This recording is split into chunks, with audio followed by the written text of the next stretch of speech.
Is there another God in the Bible? This could change your faith forever. Stop. What if everything you thought you knew about God was incomplete? Darkness lingers over the scriptures, concealing a mystery long ignored. For centuries, one truth has remained unshaken. There is only one God, the Alpha and Omega, the creator of all things. But hidden within ancient texts lies a disturbing question. Is he truly alone? Genesis whispers a contradiction. Let us make man in our image. Who was God speaking to? If he is the only divine being, then why does he speak in the plural? Some dismiss it as a metaphor, but what if the answer is far more unsettling? Scattered across scripture, fragments of a hidden presence emerge, a second divine figure obscured for millennia. If he exists, then what does it mean for everything we believe, and more importantly, who have we truly been worshipping all along?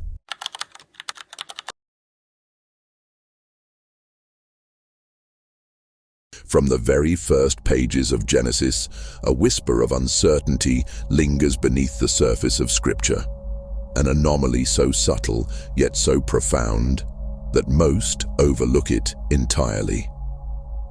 But for those who dare to see beyond the familiar words, a disturbing question arises. Let us make man in our image, after our likeness. Genesis 1:26. Behold, the man has become like one of us, knowing good and evil. Genesis 3:22. Come, let us go down and confuse their language. Genesis 11:7. Who is God speaking to? If he is the singular omnipotent creator, then why does he refer to himself in the plural?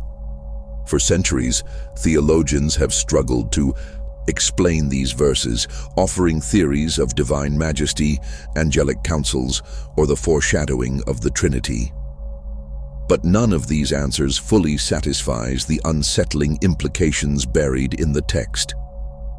In a book built upon absolute monotheism, these passages feel out of place, like echoes of a forgotten truth. And yet, they are not the only ones. Throughout the Old Testament, a mysterious figure emerges, one who speaks as God, acts with divine authority, yet remains distinct from the Almighty himself. A being who appears in burning bushes, wrestles with men, and pronounces judgment in the name of the Most High. This entity is no mere messenger. When he appears, those who see him react with fear and awe, believing they have stood before God himself. Yet paradoxically, he is also spoken of as separate from the divine. Consider Moses and the burning bush. The scripture states that the angel of the Lord appeared to him in flames of fire from within a bush, Exodus 3:2. But as the passage continues, it is not an angel speaking, but God. I am the God of your father, the God of Abraham, the God of Isaac, and the God of Jacob. Exodus 3:6. Moses hides his face in terror, for he believes he has seen God. But how can an angel, an intermediary, claim to be God himself? The pattern repeats throughout Scripture. The angel of the Lord speaks to Abraham, Hagar, Gideon, and Samson's parents, not as a messenger, but as one who holds divine authority. Even more disturbing is what happens when people encounter him. In Judges 13:22, when Manoah and his wife see the angel of the Lord, they cry out in fear, believing they will die. "We have seen God," they exclaim. Yet how can they see God and live when Scripture explicitly states that no one can see his face and survive? There is something unsettling here, something buried beneath the words. If this being is not simply an angel, then what is he? Some have speculated that he is a pre-incarnate form of Christ. Others suggest he is a manifestation of God's power. But there is another, more chilling possibility, one that few dare to consider. Could it be that there is another divine figure hidden within the ancient texts, a being distinct from the Father, yet possessing the very essence of God? If so, what does that mean for everything we believe?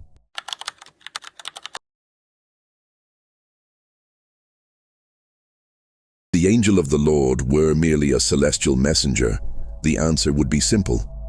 But Scripture does not allow for simple explanations.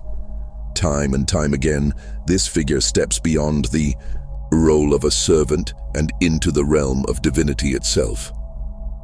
In Genesis 22, Abraham is prepared to sacrifice his son, Isaac, when suddenly the angel of the Lord calls out to him from heaven. "Do not lay a hand on the boy," he commands. But what happens next is even more baffling. Instead of merely relaying a message from God, this angel speaks as if he himself is God. "Now I know that you fear God, because you have not withheld from me your son, your only son." To whom was Isaac being offered? God or this angel? Why does he claim personal ownership over a sacrifice meant only for the Almighty? The pattern is repeated in Exodus 23, where God warns Israel of a being who will lead them through the wilderness. "Behold, I send an angel before you to guard you on the way and bring you to the place I have prepared." But this is no ordinary angel. God commands. Pay careful attention to him and obey his voice. Do not rebel against him, for he will not forgive your transgressions, for my name is in him. An angel with the authority to forgive sins. An angel who carries the very name of God within himself. This is not how Scripture describes angels. The prophets are clear. Only God forgives sins, and his name is not shared. And yet, here is a divine figure who speaks as God, acts as God, and is worshipped as God, but is somehow not God the Father. This paradox extends into the prophetic writings. In Zechariah 3, a vision unfolds in which Joshua the high priest stands accused by Satan. And who stands between them? Not God the Father, but the angel of the Lord, acting as the judge, the defender, the one with the power to remove sin. "I have taken away your iniquity," he declares, a statement that should belong to God alone. The implications are staggering. This being is not a mere messenger. He holds the authority of heaven itself. But if there is only one God, then who is this? Some have argued that this presence is the pre-incarnate Christ, a foreshadowing of Jesus before his earthly birth. It is a theory that aligns with certain Christian interpretations, yet the Hebrew Scriptures never identify him as such. Instead, he exists in a space between clarity and obscurity, wielding divine power, yet never fully revealed.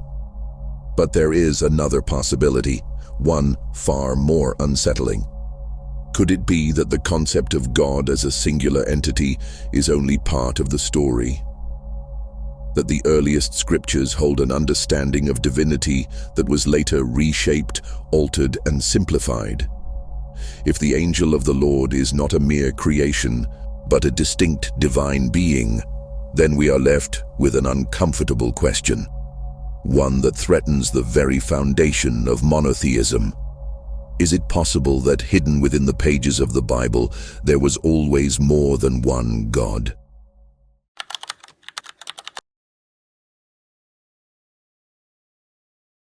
From the very beginning, God has been called by many names: El Shaddai, Elohim, Yahweh, Adonai, each carrying its own weight, its own authority, its own mystery.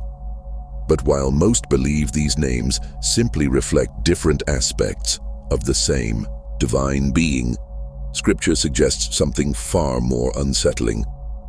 What if these names were not interchangeable? What if they pointed to something deeper, something hidden? One verse in Exodus shifts the foundation of everything we thought we knew. In Exodus 6:3, God speaks to Moses and declares, I appeared to Abraham, to Isaac, and to Jacob as El Shaddai, but by my name Yahweh, I did not make myself fully known to them. The statement is striking. If El Shaddai and Yahweh are the same, why would one be hidden from the patriarchs? Why would the God who made a covenant with Abraham not reveal his true name until the time of Moses? The implication is staggering. For generations, the forefathers of faith may have been worshipping a different divine presence altogether. The confusion deepens in Deuteronomy 32:8, a passage that has been quietly debated for centuries. The verse states, "When the Most High Elyon gave the nations their inheritance, when he divided mankind, he set up the boundaries of the peoples according to the number of the sons of God." Elyon, the Most High, is described as separate from Yahweh, as if Yahweh is merely one of the divine beings assigned a portion of humanity. If Yahweh was always the one true God, why is he portrayed as a figure receiving dominion rather than bestowing it? The Dead Sea Scrolls confirm that early texts did not say sons of Israel, but sons of God, implying a divine council where different gods ruled over different nations. And this is not an isolated reference. In Psalm 82:1, a chilling scene unfolds. God stands in the divine assembly. He judges among the gods.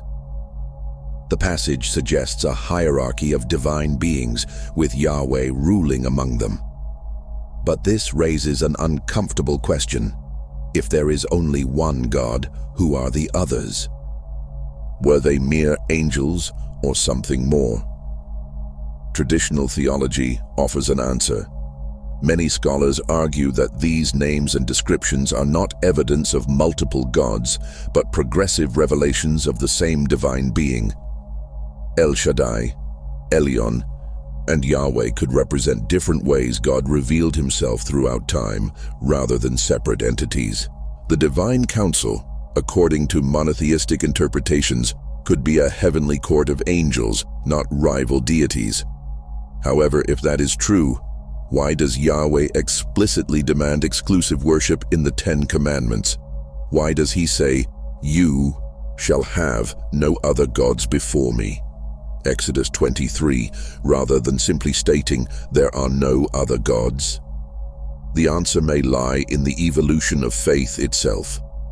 Ancient religions often depicted a supreme deity ruling over lesser gods, each responsible for different realms or nations. Was the concept of Yahweh originally one of many, later reshaped into monotheism? If so, who changed it, and why? Some scholars believe this transformation was deliberate. As Israel's faith evolved, so did its theology. What was once a divine assembly may have been reinterpreted, rewritten to fit the growing belief in a singular, omnipotent ruler. The divine hierarchy was collapsed into one. The other figures were erased. The complexity of God was simplified. But if Yahweh was once one of many, what happened to the others? Were they abandoned? Were they defeated? Or, more disturbingly, are they still out there, hidden in the shadows of Scripture, waiting to be rediscovered?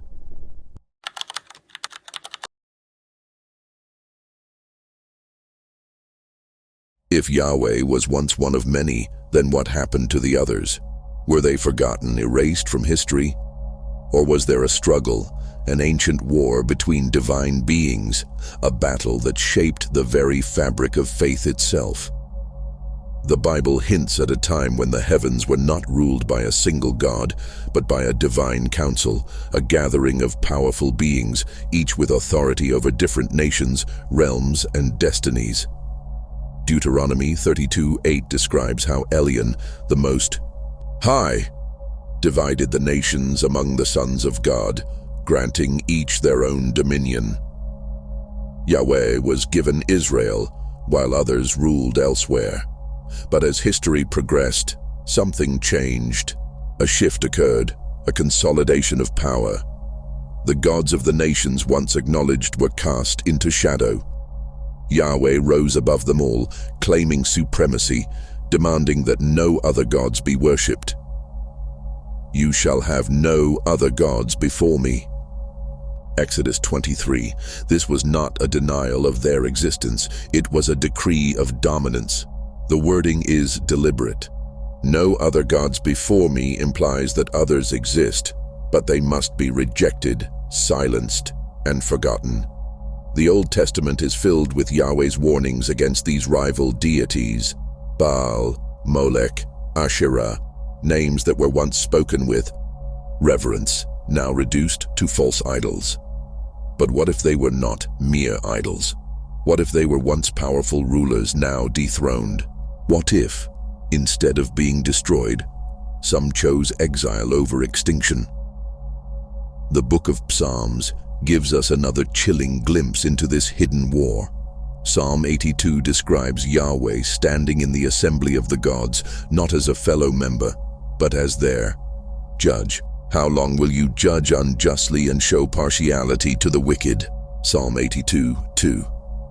It is a rebuke, a condemnation. Yahweh is not merely part of this council, he is taking control of it. And then he delivers his final decree. "I said, you are gods, sons of the Most High, but you will die like mere men. You will fall like every other ruler."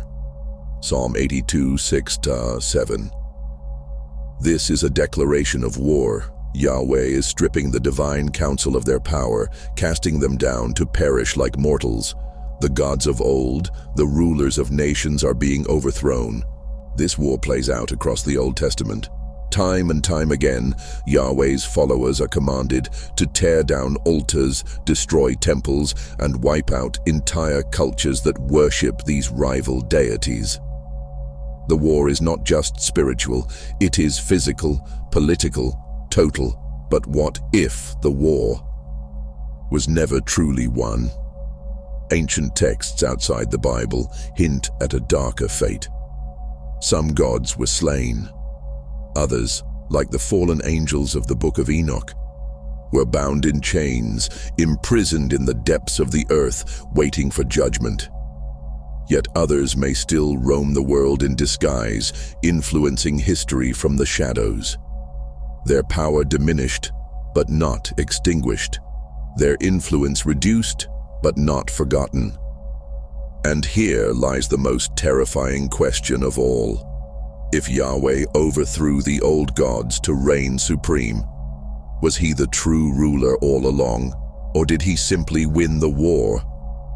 If the gods of old are not truly gone, then are they waiting, watching, and if the time comes, will they rise again? The forbidden truth, who hid it and why? If Yahweh's rise to supremacy was the result of a divine war, then why is this history hidden? Why does the Bible not speak openly of this celestial conflict? The answer is both unsettling and inevitable. Someone rewrote the story. Scripture, as we know it, is not a single, unaltered text. It is a collection of writings, edited and compiled over centuries, shaped by those who wielded the power to define what was sacred and what was heretical. The earliest Israelites lived in a world where gods and spirits were not abstract concepts, but real, tangible forces. They did not deny the existence of other deities. Instead, they feared them, opposed them, and at times even worshipped them. Yet, as Israel's identity solidified, so did its theology. What was once a divine assembly became a singular throne. The competing gods of old were recast as demons, as deceivers, as shadows of a world Yahweh had conquered. Their names were erased, their followers condemned, their temples burned to the ground. But fragments remain. In the book of Jeremiah 7:18, the prophet rebukes Israel for honoring the Queen of Heaven, an entity that had been widely worshipped. In Judges 2:13, the Israelites are condemned for turning to Baal and Asherah. These were not simply false idols, At one point in time, they were active deities in the region, accepted as powerful forces. Even Yahweh himself was once worshipped alongside a divine consort, a belief that was later scrubbed from religious doctrine. Traditional scholars argue that these shifts in theology were not deliberate erasures, but divinely guided revelations, i.e., progressive unveiling of truth. They claim that Yahweh's rise to absolute monotheism was not about eliminating other gods, but about revealing that he alone was ever truly God. According to Jewish and Christian interpretations, this transformation was not a rewrite of history, but a correction of human misunderstanding. However, if this is the case, why does history tell a different story? Why do ancient texts, hidden from the mainstream, still hint at a lost reality, one where Yahweh was not alone? The answer may lie in exile. When the Babylonians destroyed Jerusalem in 586 BCE, the Israelites were forced into captivity, stripped of their temple, their identity, and their homeland. It was in this time of crisis that the priests and scribes began reconstructing their faith, redefining Yahweh not as one God among many, but as the only God who had ever existed.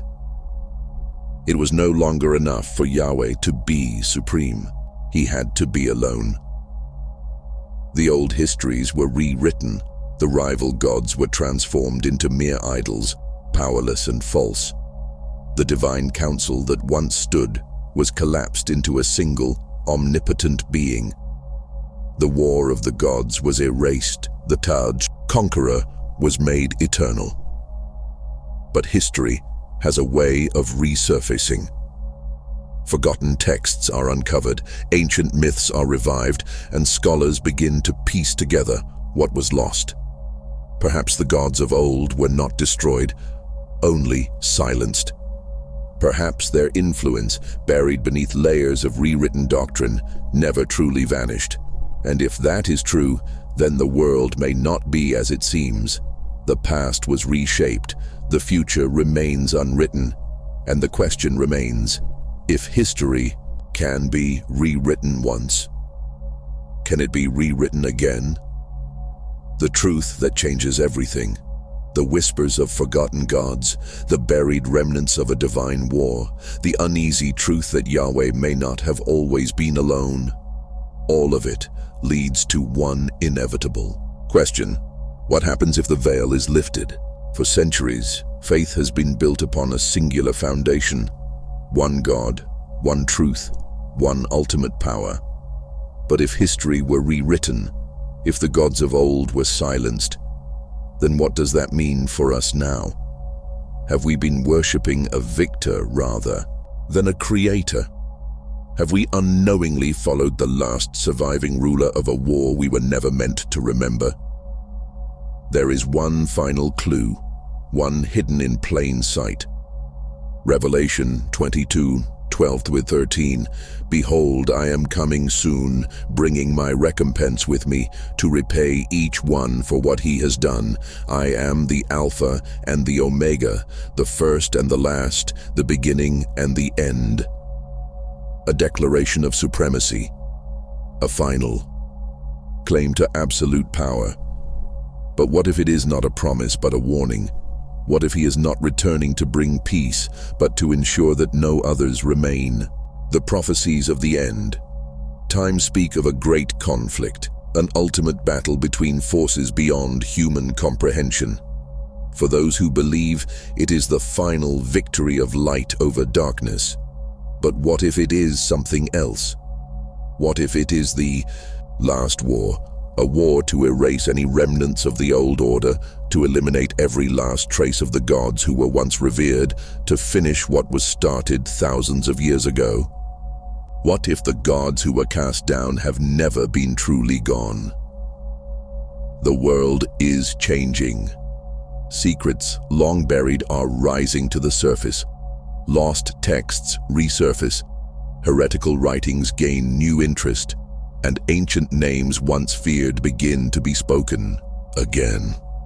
The concept of one supreme being is being challenged, not by skeptics but by history itself. And if the war is not over, then what happens when the other side fights back?